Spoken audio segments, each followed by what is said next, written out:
Аю таңертең тұрды, телефонына кірді. Солай жатып қараса, кеш батыпты масқара.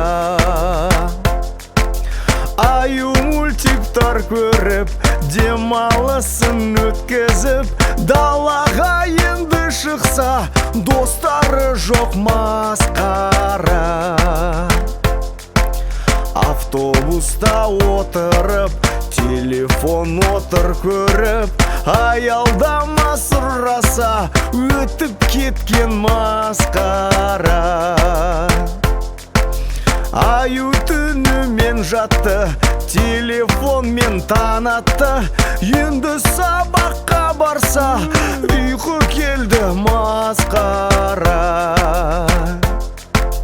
Аю бәрін түсінді, телефонсыз ол жүрді. Енді қызықтан қалмай, достармен жүрді ойнап.